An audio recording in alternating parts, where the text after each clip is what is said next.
ಎಲ್ಲರಿಗೂ ನಮಸ್ಕಾರ. ಥಟ್ ಅಂತ ಹೇಳಿ ಕ್ವಿಜ್ ಕಾರ್ಯಕ್ರಮಕ್ಕೆ ತಮಗೆಲ್ಲ ಸ್ವಾಗತ. ಸ್ಪರ್ಧಿಗಳಿಗೂ ಸಹ ಸ್ವಾಗತವನ್ನು ಕೋರ್ತಾ ಇದ್ದೇವೆ. ಜಾತಸ್ಯ ಮರಣಂ ಧ್ರುವಂ, ಹುಟ್ಟಿದ ಮನುಷ್ಯ ಸಾಯಲೇಬೇಕು. ಅವನು ರಾಮನಾಗಲಿ, ಕೃಷ್ಣನಾಗಲಿ, ಯೇಸುವಾಗಲಿ, ಪೈಗಂಬರಾಗಲಿ, ಬುದ್ಧನಾಗಲಿ, ಯಾರೇ ಆಗಲಿ, ಹುಟ್ಟಿದ ಮನುಷ್ಯ ಸಾಯಲೇಬೇಕು.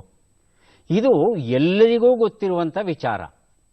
ಆದರೂ ಸಹ ಮನುಷ್ಯ ಇದನ್ನು ಒಪ್ಪಿಕೊಳ್ಳದೆ ತಾನು ಶಾಶ್ವತವಾಗಿ ಇರ್ತೇನೆ ಎನ್ನುವ ರೀತಿ ಆ ವರ್ತಿಸುವ ಕ್ರಮವನ್ನು ನೋಡ್ತು ಅಂದರೆ ಬೇಸರವಾಗುತ್ತೆ, ನಗುನೂ ಬರುತ್ತೆ. ಈ ಒಂದು ವಿಷಯವನ್ನು ಮನದಟ್ಟು ಮಾಡಿಕೊಳ್ಳಿಕ್ಕೆ ಒಂದು ಝೆನ್ ಕಥೆಯನ್ನು ನಾವು ಕೇಳಬಹುದು. ಒಂದು ಬಹಳ ದೊಡ್ಡ ಸಾಮ್ರಾಜ್ಯ. ಆ ಸಾಮ್ರಾಜ್ಯದಲ್ಲಿ ಓರ್ವ ಝೆನ್ ಗುರು ವಾಸವಾಗಿದ್ದಂತೆ. ಅವನ ಖ್ಯಾತಿ ಇಡೀ ಸಾಮ್ರಾಜ್ಯದಲ್ಲಿ ಹರಡಿತ್ತು. ಒಂದು ರಾತ್ರಿ ಬೆಳದಿಂಗಳು, ಹಾಲು ಚೆಲ್ಲಿದ ಹಾಗೆ ಎಲ್ಲ ಕಡೆ ಬೆಳದಿಂಗಳು ಹರಡಿದೆ. ಝೆನ್ ಗುರು ಅರಮನೆಗೆ ಬರ್ತಾನೆ. ಝೆನ್ ಗುರುವಿನ ಪರಿಚಯ ಅಲ್ಲಿದ್ದಂಥ ಕಾವಲುಗಾರರಿಗೆ ಇರುತ್ತೆ. ಹಾಗಾಗಿ ತಡೆಯಲ್ಲ ಅವರನ್ನು, ನೇರವಾಗಿ ಒಳಗೆ ಹೋಗೋದಕ್ಕೆ ಅನುಮತಿ ಕೊಡ್ತಾರೆ. ಝೆನ್ ಗುರು ಒಳಗೆ ಬರ್ತಾ ಇದ್ದ ಹಾಗೇನೆ ಮಹಾರಾಜ ಆತನನ್ನು ಸ್ವಾಗತಿಸ್ತಾನೆ, ಕರ್ಕೊಂಡು ಹೋಗ್ತಾನೆ. ಸಿಂಹಾಸನದ ಮೇಲೆ ತಾನು ಕೂತ್ಕೊಂಡು ಈ ಝೆನ್ ಗುರುವಿಗೂ ಮತ್ತೊಂದು ಆಸನವನ್ನು ಕೊಡ್ತಾನೆ. ಹೇಳ್ತಾನೆ, ಗುರುಗಳೇ, ನೀವು ಯಾಕೆ ಇಲ್ಲಿವರೆಗೂ ಬರೋ ಕಷ್ಟವನ್ನು ತಗೊಂಡ್ರಿ? ನೀವು ಹೇಳಿ ಕಳಿಸಿದ್ರೆ ನೀವಿರೋ ಕಡೆಗೆ ನಾನೇ ಬರ್ತಾ ಇದ್ದೆ. ಹೀಗೆ ಹೇಳಿದಾಗ ಝೆನ್ ಗುರು ಅದನ್ನು ಕಿವಿಗೆ ಹಾಕ್ಕೊಳ್ಳೋದಿಲ್ಲ. ಹೇಳ್ತಾರೆ ಅವರು, ರಾಜನ್, ನಿನ್ನಿಂದ ನನಗೊಂದು ಸಹಾಯ ಆಗಬೇಕಾಗಿದೆ. ಸಹಾಯವಾ? ಕೇಳಿ ಗುರುಗಳೇ, ಏನು ಬೇಕು ತಮಗೆ? ಏನಿಲ್ಲ, ಈ ರಾತ್ರಿ ನಿನ್ನ ಈ ಛತ್ರದಲ್ಲಿ ತಂಗೋದಕ್ಕೆ ನನಗೆ ಅವಕಾಶವನ್ನು ಕೊಡ್ತೀಯಾ? ರಾಜನಿಗೆ ಸಂತೋಷವೂ ಆಗುತ್ತೆ, ದುಃಖವೂ ಆಗುತ್ತೆ, ಕೋಪವೂ ಬರುತ್ತೆ. ಯಾಕೆ ಅಂದರೆ ನನ್ನ ಈ ಅರಮನೆಯನ್ನು ಛತ್ರ ಅಂತ ಕರೆದನಲ್ಲ. ಛತ್ರಕ್ಕೆ ಯಾರು ಬರ್ತಾರೆ? ಅನಾಥರು ಬರ್ತಾರೆ, ಪ್ರಯಾಣಿಕರು ಬರ್ತಾರೆ. ನಾನು ಮಹಾರಾಜ, ಎಷ್ಟು ದೊಡ್ಡ ಅರಮನೆ, ಇದನ್ನು ಛತ್ರ ಅಂತ ಕರೀತಾ ಇದ್ದಾರಲ್ಲ ಈ ಗುರುಗಳು, ಇವ್ರಿಗೇನಾದರೂ ತಲೆ ಹೆಚ್ಚು ಕಡಿಮೆ ಆಗಿದೆಯಾ? ಹೀಗೆಲ್ಲ ಆಲೋಚನೆ ಮಾಡಲಿಕ್ಕೆ ಶುರು ಮಾಡ್ತಾನೆ. ಆಗ ಕೋಪ ಬರ್ತಾ ಇದ್ರೂ ಅದನ್ನು ತಡೆ ಹಿಡ್ಕೊಂಡು ಹೇಳ್ತಾನೆ, ಗುರುಗಳೇ, ಇದು ನನ್ನ ಅರಮನೆ, ಛತ್ರ ಅಲ್ಲ ಅಂತ ಹೇಳ್ತಾನೆ. ಹೌದಾ, ಇದು ಛತ್ರ ಅಲ್ವಾ? ಹಾಂ, ಈ ಸ್ಥಳ ಏನಿದೆ, ಇದರ ಮೊದಲ ಒಡೆಯರು ಯಾರು? ನಿನಗಿಂತ ಮೊದಲು ಯಾರೆಲ್ಲಿದ್ದರು? ಅನುಮಾನ ಯಾಕೆ ಗುರುಗಳೇ? ನನ್ನ ತಂದೆಯವರು ಇಲ್ಲಿದ್ದರು, ಅವರೇ ಈ ಅರಮನೆಯನ್ನು ನವೀಕರಿಸಿದ್ದು. ಹೌದಾ? ಅದರ ಹಿಂದೆ ನಮ್ಮ ತಾತ ಇದ್ದರು, ಅವರೇ ಈ ಅರಮನೆಯನ್ನು ಕಟ್ಟಿದ್ದು. ಓಹೋ, ಈಗ ನೀನಿದ್ದೀಯಾ, ನೀನಾದ್ಮೇಲೆ ಯಾರಿರ್ತಾರೆ? ಇನ್ಯಾರು ಇರ್ತಾರೆ? ನನ್ನ ಮಗ ಇರ್ತಾನೆ. ಹೌದಾ? ನಿನ್ನ ತಾತ, ನಿನ್ನ ಅಪ್ಪ, ನೀನು ಯಾರೂ ಶಾಶ್ವತವಾಗಿ ಇಲ್ಲಿ ಇಲ್ಲ. ಸ್ವಲ್ಪ ದಿನ ಇರ್ತೀರಾ, ಹೋಗ್ತೀರಾ. ಛತ್ರ ಅಂದ್ರೇನು? ಪ್ರಯಾಣಿಕರು ಮಧ್ಯದಲ್ಲಿ ಬರ್ತಾರೆ, ರಾತ್ರಿ ಆಯಿತು ತಂಗುತ್ತಾರೆ, ಒಂದು ದಿನವೋ 2 ದಿನವೋ ಇರ್ತಾರೆ, ಹೋಗ್ತಾ ಇರ್ತಾರೆ ಮುಂದಕ್ಕೆ. ಅಲ್ವೇ? ಛತ್ರ ಅಲ್ವಾ ಇದು? ನೀನೂ ಛತ್ರದಲ್ಲಿ ಇದ್ದೀಯಾ, ನಾನು ಈ ಒಂದು ರಾತ್ರಿ ಮಾತ್ರ ಇದ್ದು ಹೋಗ್ತೇನೆ ಅಂದಾಗ ಆ ರಾಜನಿಗೆ ಆ ಕ್ಷಣದಲ್ಲಿ ಜ್ಞಾನೋದಯ ಆಗುತ್ತಂತೆ. ಅಲ್ವೇ? ಖಂಡಿತ ನಾವು ಇಲ್ಲಿ ಕೆಲವು ದಿನಗಳವರೆಗೆ ಮಾತ್ರ ಇರೋಕೆ ಬಂದವರು ಅನ್ನೋ ಮಾತು ನೆನಪಿಗೆ ಬಂದು ಉಮರ್ ಖಯಾಮನ ಒಂದು ರುಬಾಯಿಯ ನೆನಪಿಗೆ ಬರುತ್ತಂತೆ. ಈ ಪುರಾತನ ಜೀರ್ಣ ಧರ್ಮಶಾಲೆಯೊಳು ಇರಲು ಪಗಲುಗಳೆಂಬ ಬಾಗಿಲೆರಡರಲ್ಲಿ ಸುಲ್ತಾನ ರೇಸು ಜನರ್ ಅಟ್ಟಹಾಸದಿ ಪೊಕ್ಕು 1-2 ತಾಸು ನಿಲ್ಲದೆ ತೆರಳಿದರು. ಹಾಗಾಗಿ ಇರುವಷ್ಟು ದಿನ ನಾವು ಈ ಸಮಾಜಕ್ಕೆ ಉಪಕಾರ ಮಾಡ್ತಾ ಒಳ್ಳೆಯದನ್ನು ಮಾಡ್ತಾ ಇರಬೇಕೇ ಹೊರತು ನಾನೇ ದೊಡ್ಡವನು ಅಂದರೆ ಖಂಡಿತ ಹಳ್ಳಕ್ಕೆ ಬೀಳ್ತೇವೆ. ಮನನ ಮಾಡೋಣ. ಕಾರ್ಯಕ್ರಮ ಆರಂಭಿಸ್ತಾ ಇದ್ದೇವೆ. ಸ್ಪರ್ಧಿಗಳ ಪರಿಚಯ. ಮೊದಲ ಸ್ಪರ್ಧಿ. ನಮಸ್ಕಾರ, ನನ್ನ ಹೆಸರು ನರಹರಿ ಕರ್ಣಿಕ ಅಂತ ಹೇಳಿ. ನಾನು ಬೆಂಗಳೂರಿನ ಮಲ್ಲೇಶ್ವರದಿಂದ ಬಂದಿದ್ದೇನೆ. ನನ್ನ ವೃತ್ತಿ ಪೌರೋಹಿತ್ಯ. ನರಹರಿ ಅವರಿಗೆ ಸ್ವಾಗತವನ್ನ ಕೋರ್ತಾ ಇದ್ದೇವೆ. ಮುಂದಿನ ಸ್ಪರ್ಧಿ. ನಮಸ್ಕಾರ, ನನ್ನ ಹೆಸರು ಅನ್ನಪೂರ್ಣ ಅಂತ. ಮೂಲತಃ ಭದ್ರಾವತಿ ತಾಲೂಕಿನ BR ಪ್ರಾಜೆಕ್ಟಲ್ಲಿ ವಾಸಿಯಾಗಿದ್ದು ಈಗ ಬೆಂಗಳೂರಿನಲ್ಲೇ ಇದ್ದೇನೆ. ನನ್ನ ಹವ್ಯಾಸ ಹಾಡು ಹೇಳೋದು, ಒಳಾಂಗಣ ಕ್ರೀಡೆಗಳನ್ನು ಆಡೋದು ಮತ್ತು ಚಂದನ ವಾಯನ ವೀಕ್ಷಿಸೋದು. ಅನ್ನಪೂರ್ಣ ಅವರಿಗೆ ಸ್ವಾಗತವನ್ನ ಕೋರ್ತಾ ಇದ್ದೇವೆ. ಮುಂದಿನ ಸ್ಪರ್ಧಿ. ನಮಸ್ಕಾರ, ನಾನು ಶೇಷ್ ಕುಮಾರ್ ಅಂತ ಬೆಂಗಳೂರಿಂದ ಬಂದಿದ್ದೀನಿ. ನಾನು ಒಂದು ಖಾಸಗಿ ಕಂಪನಿಯಲ್ಲಿ ಕೆಲಸ ಮಾಡ್ತಾ ಇದ್ದೀನಿ. ನನ್ನ ಹವ್ಯಾಸ ಪ್ರವಾಸ ಮತ್ತು ಪುಸ್ತಕ ಓದುವುದು. ತುಂಬಾ ಸಂತೋಷ ಶೇಷಕುಮಾರ್. ಕಾರ್ಯಕ್ರಮಕ್ಕೆ ಸ್ವಾಗತವನ್ನ ಕೋರ್ತಾ ಇದ್ದೇವೆ ತಮಗೆ. ಮೂವರು ಸಿದ್ಧ ಅಂತ ಹೇಳಿದ್ರೆ ಕಾರ್ಯಕ್ರಮ ಆರಂಭಿಸೋಣ. ಮೊದಲಿಗೆ ನಿಯಮಗಳನ್ನ ನೋಡಿಬಿಡೋಣ. ಒಟ್ಟು 12 ಪ್ರಶ್ನೆಗಳು. ಮೊದಲು ಬಜರ್ ಒತ್ತಿದವರಿಗೆ ಉತ್ತರ ನೀಡುವ ಅವಕಾಶ. ಪ್ರತಿ ಸರಿ ಉತ್ತರಕ್ಕೆ ಒಂದು ಪುಸ್ತಕ ಬಹುಮಾನ. ಆಯ್ಕೆಗಳು ಬರುವ ಮೊದಲೇ ಬಜರ್ ಒತ್ತಿ ಸರಿ ಉತ್ತರ ನೀಡಿದರೆ 2 ಪುಸ್ತಕ ಬಹುಮಾನ. 100 ಅಂಕ ಗಳಿಸಿದವರಿಗೆ ವಿಶೇಷ ಬಹುಮಾನ. ನಕಾರಾತ್ಮಕ ತಂತ್ರಗಳಿಗೆ ಅವಕಾಶವಿಲ್ಲ. ಇಂದಿನ ಕಾರ್ಯಕ್ರಮದಲ್ಲಿ ನಾವು ನೀಡುವ ಎಲ್ಲ ಪುಸ್ತಕಗಳನ್ನು ಸಪ್ನಾ ಬುಕ್ ಹೌಸ್ ಅವರು ಕೊಟ್ಟಿದ್ದಾರೆ. ಅವರಿಗೆ ಕೃತಜ್ಞತೆಗಳನ್ನು ಸೂಚಿಸುತ್ತಾ ಕಾರ್ಯಕ್ರಮದ ಮೊದಲ ಪುಸ್ತಕ, ಮೊದಲ ಪ್ರಶ್ನೆಯನ್ನ ಈಗ ನೋಡೋಣ. ಯಶಸ್ವಿ ಸುಧಾಮೂರ್ತಿ ಬರೆದಿರುವಂತಹ ಪುಸ್ತಕ. ನಮ್ಮ ಮೊದಲ ಪ್ರಶ್ನೆ ಈಗ ಬಂತು. ಪ್ರಶ್ನೆಯನ್ನ ನೋಡೋಣ. ಖೇಮೆ ಇಲ್ಲದಿರು ಎಂಬ ನುಡಿಗಟ್ಟಿನ ಅರ್ಥವೇನು? ಆಯ್ಕೆಗಳನ್ನ ನೋಡೋಕೆ ಮೊದಲು ನರಹರಿ ಹಾಗೂ ಶೇಷಕುಮಾರ್ ಬಜರುತ್ತಿದ್ದಾರೆ. ನರಹರಿ ಕೆಲಸ ಇಲ್ಲದಿರು. ಕೆಲಸ ಇಲ್ಲದಿರು. ಶೇಷಕುಮಾರ್ ಕೆಲಸ ಇಲ್ಲದಿರುವುದು. ಕೆಲಸ ಇಲ್ಲದಿರುವುದು. ಅನ್ನಪೂರ್ಣ ಆಯ್ಕೆಗಳು ಕೊಡ್ಲ? ಆಯ್ಕೆಗಳು: ಎಚ್ಚರವಿಲ್ಲದಿರು, ಕೆಲಸವಿಲ್ಲದಿರು, ಹುಷಾರಾಗಿಲ್ಲದಿರು, ಸಮಯವಿಲ್ಲದಿರು. ಅನ್ನಪೂರ್ಣ ಎಚ್ಚರವಿಲ್ಲದಿರು. ಉತ್ತರವನ್ನ ನೋಡೋಣ. ಕೆಲಸವಿಲ್ಲದಿರು ಸರಿಯಾದ ಉತ್ತರ. ನರಹರಿ ಈ ಉತ್ತರವನ್ನ ಮೊದಲು ಕೊಟ್ಟಿದ್ದಾರೆ. ಯಶಸ್ವಿ ಈ ಕೃತಿಯ ಜೊತೆ ಇನ್ನೂ ಒಂದು ಪುಸ್ತಕ ಕುಂಟಬಿಲ್ಲೆ, ನಾರಾಯಣ ಬಾಬಾನಗರ ಬರೆದಂತ ವಿಜ್ಞಾನ ಪುಸ್ತಕ ನರಹರಿ ಅವರಿಗೆ ಕೊಟ್ಟಿದ್ದೇನೆ. ಈ ಕೆಲಸ ಅನ್ನೋ ಶಬ್ದ ಜನರ ಬಾಯಲ್ಲಿ ಅವರು ಸಿಕ್ಕಾಕೊಂಡು ಇದು ಕೆಲಸ ಅನ್ನೋದು ಕೇವೆ ಅಂತ ಆಗಿ ಕೊನೆಗೆ ಕೇಮೆ ಅಂತ ಆಗಿದೆ. ಗ್ರಾಮಾಂತರ ಪ್ರದೇಶಗಳಲ್ಲಿ ಈಗಲೂ ಮಾಡಕ್ಕೇನು ಕೇಮೆ ಇಲ್ವಾ ಹಿಂಗೆ ಕೇಳ್ತಾರೆ. ಬಳಕೆಯಲ್ಲಿ ಇರುವಂತ ಒಂದು ನುಡಿಗಟ್ಟು. ಮುಂದಿನ ಪುಸ್ತಕ ಸೂರ್ಯಮಿತ್ರ ಮೊದಲಾದ ಜೈನರ ಕಥೆಗಳು. GP ರಾಜರತ್ನಂ ಇದನ್ನ ಬರೆದಿದ್ದಾರೆ. ನಮ್ಮ ಪ್ರಶ್ನೆ ಈಗ ಬಂತು. 2019ನೇ ಸಾಲಿನ ವಿಂಧಾಮ್ ಕ್ಯಾಂಪೆಲ್ ಪ್ರಶಸ್ತಿ ಯಾರಿಗೆ ದೊರೆಯಿತು? ಆಯ್ಕೆಗಳನ್ನು ನೋಡೋಣ. ಉಪಮನ್ಯು ಚಟರ್ಜಿ, ಜೆರ್ರಿ ಪಿಂಟೋ, ರಘು ಕಾರ್ನಾಡ್ ಹಾಗೂ ರೋಹಿಂಟನ್ ಮಿಸ್ತ್ರಿ. ಬಜರುತ್ತಿ ಉತ್ತರ ಕೊಡಿ. ಶೇಷಕುಮಾರ್ ರಘು ಕಾರ್ನಾಡ್. ರಘು ಕಾರ್ನಾಡ್. ನರಹರಿ ಉಪಮನ್ಯು ಚಟರ್ಜಿ. ಉಪಮನ್ಯು ಚಟರ್ಜಿ. ಅನ್ನಪೂರ್ಣ ರೋಹಿಂಟನ್ ಮಿಸ್ತ್ರಿ. ಉತ್ತರವನ್ನ ನೋಡೋಣ. ರಘು ಕಾರ್ನಾಡ್ ಸರಿಯಾದ ಉತ್ತರ. ಶೇಷಕುಮಾರ್ ಈ ಉತ್ತರವನ್ನ ಕೊಟ್ಟಿದ್ದಾರೆ. ಸೂರ್ಯಮಿತ್ರ ಈ ಒಂದು ಪುಸ್ತಕವನ್ನ ಕೊಟ್ಟಿದ್ದೇನೆ. ಸುಮಾರು 1.25 ಕೋಟಿ ರೂಪಾಯಿಗಳ ಮೊತ್ತದ ಪ್ರಶಸ್ತಿ ಇದು. The farthest field an Indian story of second world war ಅನ್ನೋ ಲೇಖನಗಳ ಸಂಗ್ರಹವನ್ನ ಬರೆದಿದ್ದಾರೆ ರಘು ಕಾರ್ನಾಡ್ ಅವರು. ಇದೇ ಪುಸ್ತಕಕ್ಕೆ ಸಾಹಿತ್ಯ ಅಕಾಡೆಮಿಯ ಯುವ ಪುರಸ್ಕಾರ ಪ್ರಶಸ್ತಿಯೂ ಸಹ ದೊರೆತಿತ್ತು. ಗಿರೀಶ್ ಕಾರ್ನಾಡ್ ಅವರ ಮಗ ರಘು ಕಾರ್ನಾಡ್. ಮುಂದಿನ ಪುಸ್ತಕ ಅಲ್ಲಮನ ವಚನಗಳು. ಡಾಕ್ಟರ್ ಎಲ್ ಬಸವರಾಜು ಬರೆದಿರುವಂಥದ್ದು. ನಮ್ಮ ಪ್ರಶ್ನೆ ಈಗ ಬಂತು. ಪ್ರಶ್ನೆಯನ್ನ ನೋಡೋಣ. ಭಾರತದ ಮೊದಲ ಲೋಕಪಾಲ್ ಯಾರು? ಬಜರ್ ಒತ್ತಿದ್ದಾರೆ ಶೇಷಕುಮಾರ್. ಘೋಷ್. ಪೂರ್ತಿ ಹೆಸರೇಳಿ. PL ಘೋಷ್. PL ಘೋಷ್. ಘೋಷ್. ಒಂದು ಕೆಲಸ ಮಾಡೋಣ. ಆಯ್ಕೆಗಳು ಬಂದ ಮೇಲೆ ಸರಿಯಾದ ಉತ್ತರ ಕೊಡೋದಕ್ಕೆ ಪ್ರಯತ್ನಿಸಿ. ಮೊದಲ ಅವಕಾಶ ತಮಗೆ ಕೊಡ್ತೇನೆ. ಅನ್ನಪೂರ್ಣ, ನರಹರಿ ಆಯ್ಕೆಗಳನ್ನು ನೋಡಬಹುದಾ? ಆಯ್ಕೆಗಳು: ಅಶ್ವಿನಿ ಎಂ ಶ್ರೀಪಾದ್, ರಚಿತ್ ಸೇಠ್, ಆರಾಧನಾ ರಾಥೋಡ್, PC ಘೋಷ್. PC ಘೋಷ್. ಅನ್ನಪೂರ್ಣ ಹಾಗೂ ನರಹರಿ. PC ಘೋಷ್. ರಚಿತ್ ಸೇಠ್. ನರಹರಿಯವರ ಉತ್ತರ ರಚಿತ್ ಸೇಠ್. ಆಯ್ಕೆ 2. ಅನ್ನಪೂರ್ಣ. PC ಘೋಷ್. ಉತ್ತರವನ್ನ ನೋಡೋಣ. PC ಘೋಷ್ ಸರಿಯಾದ ಉತ್ತರ. ಶೇಷಕುಮಾರ್ ಈ ಉತ್ತರವನ್ನು ಕೊಟ್ಟಿದ್ದಾರೆ. ಅಲ್ಲಮನ ವಚನಗಳು ಈ ಒಂದು ಪುಸ್ತಕವನ್ನು ಅವರಿಗೆ ಕೊಟ್ಟಿದ್ದೇನೆ. PC ಘೋಷ್ ಅವರು ನಿವೃತ್ತ ಸುಪ್ರೀಂ ಕೋರ್ಟ್ ನ್ಯಾಯಾಧೀಶರು, ರಾಷ್ಟ್ರೀಯ ಮಾನವ ಹಕ್ಕುಗಳ ಆಯೋಗದ ಸದಸ್ಯರಾಗಿದ್ದಾರೆ. ಭ್ರಷ್ಟಾಚಾರವನ್ನು ನಿಗ್ರಹಿಸುವುದರಲ್ಲಿ ಪ್ರಖ್ಯಾತರು ಇವರು. ಹಾಗಾಗಿ ಇವರು ಈ ಒಂದು ಲೋಕಪಾಲ್ ಅಂತಕ್ಕಂಥ ಹೊಸ ವ್ಯವಸ್ಥೆಗೆ ಆಯ್ಕೆಯಾಗಿದ್ದಾರೆ.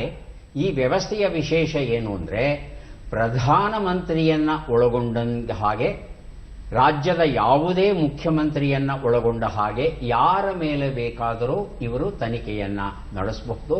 ಅಂತಹ ವಿಶೇಷವಾದ ಅಧಿಕಾರ ಉಂಟು ಲೋಕಪಾಲ್ ಅವರಿಗೆ. ಮುಂದಿನ ಪುಸ್ತಕ ಬೊಂಬಾಯಿ ದಗಾಕೋರ ಪತ್ತೇದಾರಿ ಕಾದಂಬರಿ, ಎನ್ ನರಸಿಂಹಯ್ಯ ಇದನ್ನ ಬರೆದಿದ್ದಾರೆ. ನಮ್ಮ ಪ್ರಶ್ನೆ ಈಗ ಬಂತು. ಪ್ರಶ್ನೆಯನ್ನ ನೋಡೋಣ. ಈ ಒಗಟನ್ನ ಬಿಡಿಸಿ. ಕಂಠದಲ್ಲಿ ಕಪ್ಪುಂಟು ಕರಿಕಂಠನಲ್ಲ, ಜುಟ್ಟು ಶಿರದೊಳಗುಂಟು ವಿಪ್ರತಾನಲ್ಲ, ಉಂಟು ಮೈಯುಳು ಕಣ್ಣು ದೇವೇಂದ್ರನಲ್ಲ, ಪಂಡಿತ ಪಟ್ಟ ಕೊಡುವೆ ಇದ ಹೇಳಿರಲ್ಲ. ನರಹರಿ, ಅನ್ನಪೂರ್ಣ ಹಾಗೂ ಶೇಷಕುಮಾರ್ ಬಜ್ಜರುತ್ತಿದ್ದಾರೆ. ನರಹರಿ ನವಿಲು, ಅನ್ನಪೂರ್ಣ ತೆಂಗಿನಕಾಯಿ, ಶೇಷಕುಮಾರ್ ನವಿಲು. ಆಯ್ಕೆಗಳು: ನವಿಲು, ಹುತ್ತ, ಜೇನುಗೂಡು, ಈಶ್ವರ. ಉತ್ತರವನ್ನ ನೋಡೋಣ. ನವಿಲು ಸರಿಯಾದ ಉತ್ತರ. ನರಹರಿ ಈ ಉತ್ತರವನ್ನು ಕೊಟ್ಟಿದ್ದಾರೆ. ಬೊಂಬಾಯಿ ದಗಾಕೋರ ಈ ಒಂದು ಪುಸ್ತಕವನ್ನ ಅವರಿಗೆ ಕೊಟ್ಟಿದ್ದೇನೆ. ಜೊತೆಗೆ ಇನ್ನೂ ಒಂದು ಪುಸ್ತಕ ಕೊಡಬೇಕಾಗಿದೆ. ಮಾಧ್ಯಮ ಬ್ರಹ್ಮಾಂಡ, ಈಶ್ವರ ದೈತೋಟ ಬರೆದಂತಹ ಪುಸ್ತಕ ನರಹರಿ ಅವರಿಗೆ ಕೊಟ್ಟಿದ್ದೇನೆ.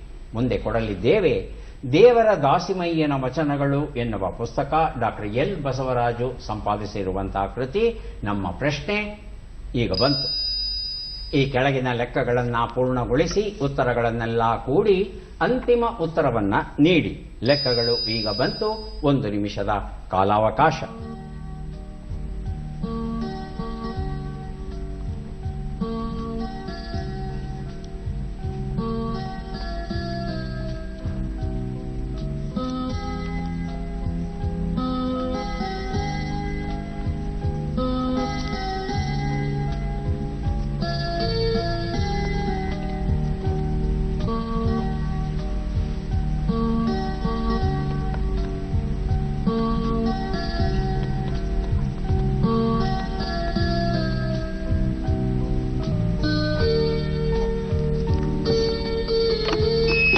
ಬಜರುತ್ತಿದ್ದಾರೆ ನರಹರಿ. ಅಂತಿಮ ಉತ್ತರ 320.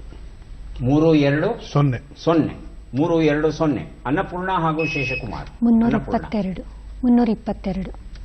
3-2-2. ಹೌದಾ? 3-2-2. ಹೇಳಿ ಶೇಷಕುಮಾರ್. ಇನ್ನೂ ಮಾಡ್ತಾ ಇದ್ದಾರೆ ಉತ್ತರವನ್ನ. ಹೇಳಿ ಸರ್.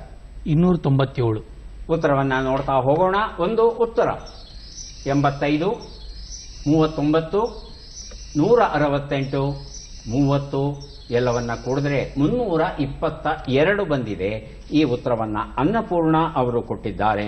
ದೇವರ ದಾಸಿಮಯ್ಯನ ವಚನಗಳ ಕೃತಿಯನ್ನ ಅನ್ನಪೂರ್ಣ ಅವರಿಗೆ ಕೊಟ್ಟಿದ್ದೇನೆ. ಮುಂದೆ ಕೊಡಲಿದ್ದೇವೆ ಕಳೆದುಕೊಂಡದ್ದು ಮತ್ತು ಇತರ ಕಥೆಗಳು ಎನ್ನುವ ಪುಸ್ತಕ. PP ಉಪಾಧ್ಯ ಇದನ್ನ ಬರೆದಿದ್ದಾರೆ. ನಮ್ಮ ಪ್ರಶ್ನೆ ಈಗ ಬಂತು. ಪ್ರಶ್ನೆಯನ್ನ ನೋಡೋಣ. ಈ ಚಿತ್ರದಲ್ಲಿರುವ ಕನ್ನಡ ಸಾಹಿತಿಯನ್ನ ಗುರುತಿಸಿ. ಚಿತ್ರವನ್ನ ನೋಡೋಣ.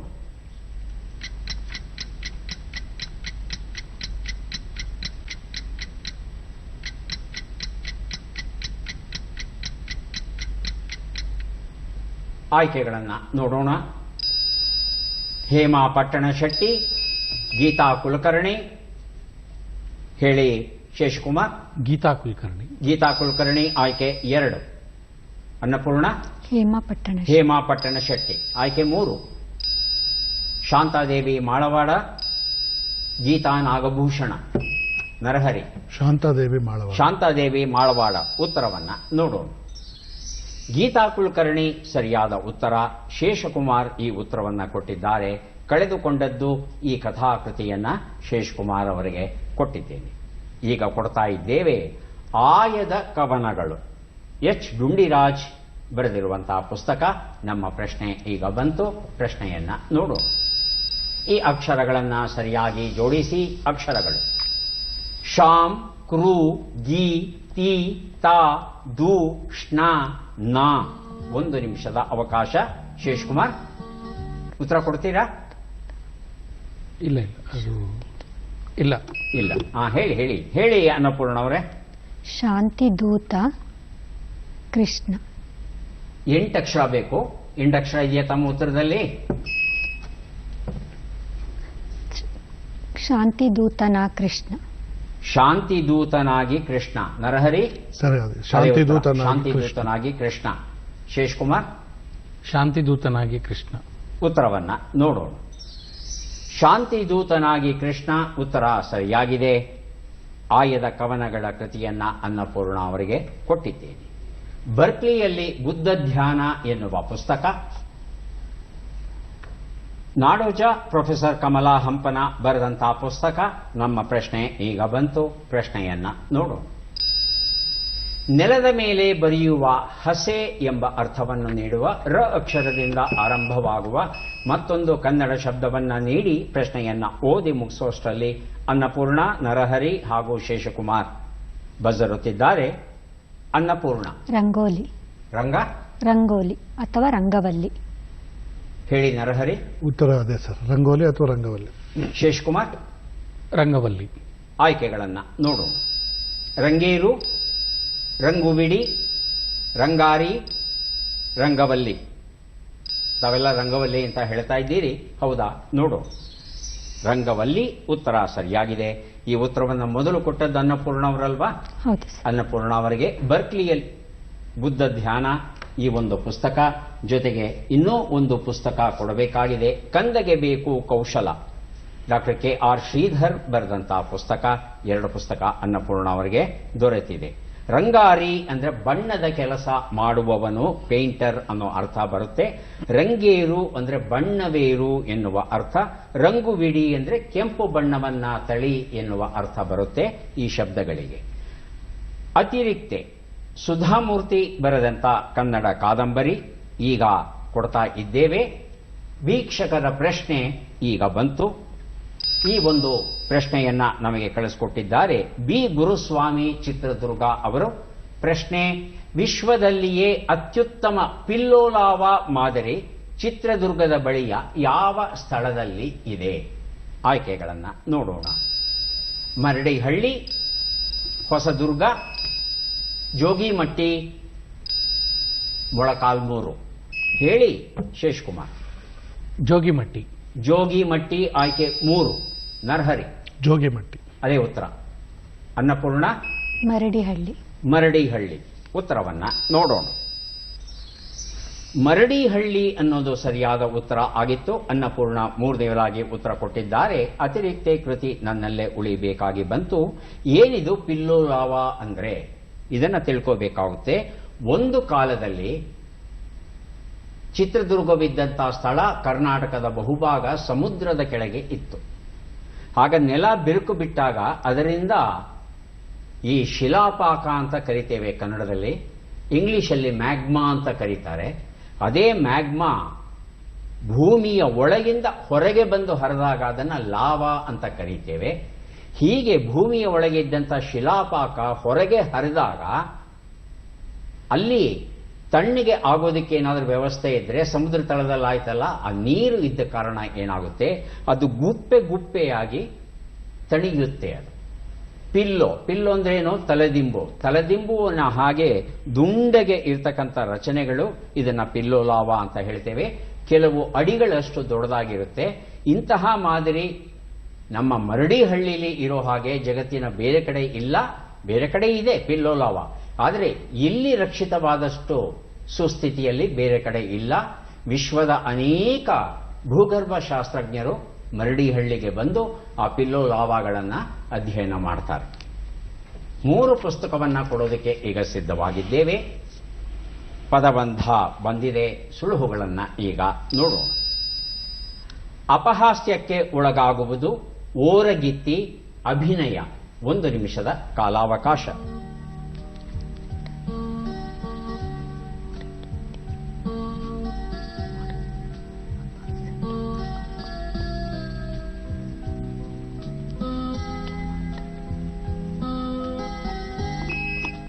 ಹೇಳಿ ಅನ್ನಪೂರ್ಣ. ಒಂದು ಉತ್ತರ ನಗೆಪಾಟಲು. ನಗೆಪಾಟಲು. ಉತ್ತರವನ್ನ ನೋಡೋಣ. ಉತ್ತರ ಸರಿಯಾಗಿದೆ. ಲಯ ಜನ ತೇಜಶ್ರೀ ಬರೆದಂತ ಕವನ ಸಂಕಲನ ಕೊಟ್ಟಿದ್ದೇನೆ. 2 ಉತ್ತರ. ಓರಗಿತ್ತಿ ಸ್ವಲ್ಪ ಗ್ರಾಮೀಣ ಶಬ್ದ ಇದು, ಆದರೆ ಬಳಕೆಯಲ್ಲಿದೆ. ನರಹರಿ ಹಾಗೂ ಶೇಷಕುಮಾರ್ ತಾವು ಸಹ ಬಜರೊತ್ತಬಹುದು. 3 ಅಕ್ಷರದ ಶಬ್ದ, ಮಧ್ಯದ ಅಕ್ಷರ ಗೆ. ವಾಗೆರೆ. ಹ? ವಾಗೆರೆ. ಉತ್ತರವನ್ನ ನೋಡೋಣ. ನೆಗೆಣ್ಣಿ ಅಂತಾರೆ. ಓರಗೆತ್ತಿಗೆ ನೆಗೆಣ್ಣಿ ಅನ್ನೋ ಅಪರೂಪದ ಶಬ್ದ ಕನ್ನಡದಲ್ಲಿ ಉಂಟು. ಹವ್ಯಕರು ಹೆಚ್ಚಾಗಿ ಬಳಸೋದುಂಟು ಇದನ್ನ. 3 ಉತ್ತರ ಅನ್ನೋಷ್ಟರಲ್ಲಿ ಅನ್ನಪೂರ್ಣ, ನರಹರಿ ಬಜರ್ ಒತ್ತಿದ್ದಾರೆ. ಅನ್ನಪೂರ್ಣ ನಟನೆ. ನಟನೆ. ನರಹರಿ ಅದೇ ಉತ್ತರ. ನಟನೆ. ನಟನೆ. ಉತ್ತರವನ್ನ ನೋಡೋಣ. ನಟನೆ ಉತ್ತರ ಸರಿಯಾಗಿದೆ. ಎನ್ನ ಕೊಂದವರೇ ಕವನ ಸಂಕಲನ ಕೊಟ್ಟಿದ್ದೇನೆ ಅನ್ನಪೂರ್ಣ ಅವರಿಗೆ. ಸುಗುಣ ಕುಬೇರ ಮತ್ತಿತರ ಕಥನಗಳ ಕೃತಿಯನ್ನ ಕೊಡ್ತಾ ಇದ್ದೇವೆ. MS ಸಂಪತ್ತಯ್ಯಂಗಾರ್ ಇದನ್ನ ಬರೆದಿದ್ದಾರೆ. ನಮ್ಮ ಪ್ರಶ್ನೆ ಈಗ ಬಂತು. ಪ್ರಶ್ನೆಯನ್ನ ನೋಡೋಣ. ಈ ಗೀತೆಯನ್ನ ಹಾಡಿದವರು ಯಾರು? ಗೀತೆಯನ್ನ ಆಲಿಸೋಣ. ಇವಳಿಲ್ಲಿ ಮಾತಿಲ್ಲ, ಕಥೆಯಿಲ್ಲ, ಎದುರೆದುರು ಬಂದಾಗ ಹೆದರಿ ನಿಂತಾಗ ಅಲ್ಲೇ ಆರಂಭ ಪ್ರೇಮ ಅವನಲ್ಲಿ. ಇವಳಿಲ್ಲಿ. ಅನ್ನಪೂರ್ಣ ಅವರು ಬಜರ್ ಒತ್ತಿದ್ದಾರೆ. ಉತ್ತರವನ್ನ ಕೇಳೋಣ. ರಮೇಶ್ ಚಂದ್ರ.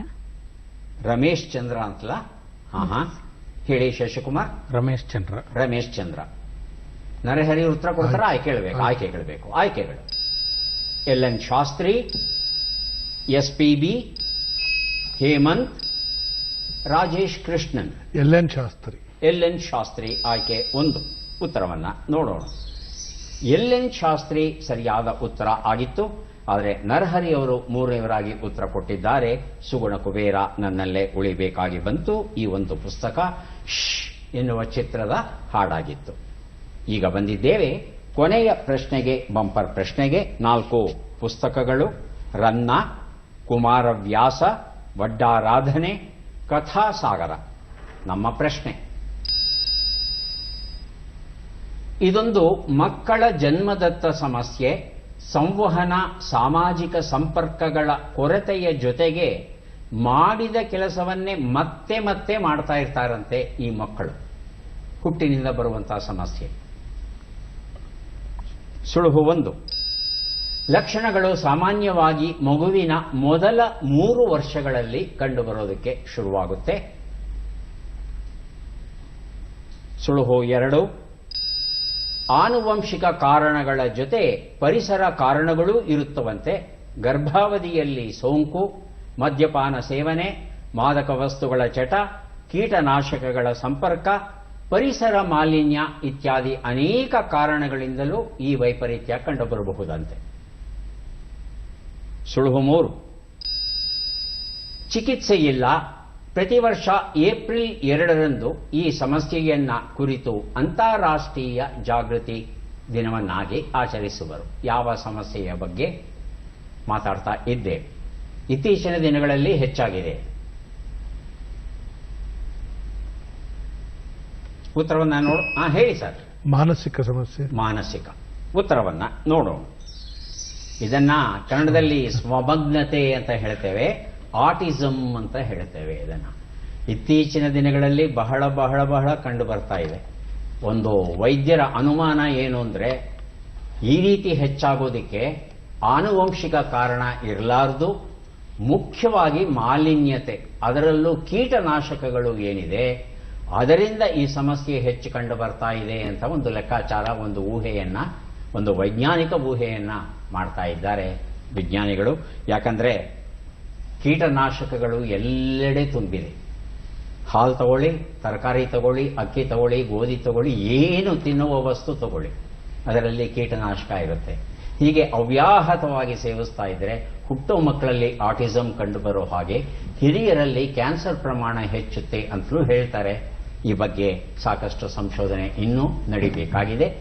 ಈಗ ಯಾರಿಗೆ ಎಷ್ಟು ಪುಸ್ತಕ ಬಂದಿದೆ ಅದನ್ನು ನೋಡುವ ಸಮಯ ಬಂತು.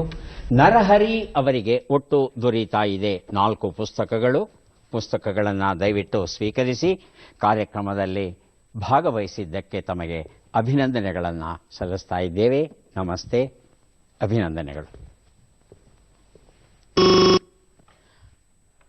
2, 3, 5 ಒಂದು 6 ಪುಸ್ತಕ ಅನ್ನಪೂರ್ಣ ಅವರಿಗೆ ದೊರೆತಿದೆ. ಅಭಿನಂದನೆಗಳು. 3 ಪುಸ್ತಕ ತಮಗೆ ದೊರೀತಾ ಇದೆ, ಸ್ವೀಕರಿಸಿ. ಅಭಿನಂದನೆಗಳು.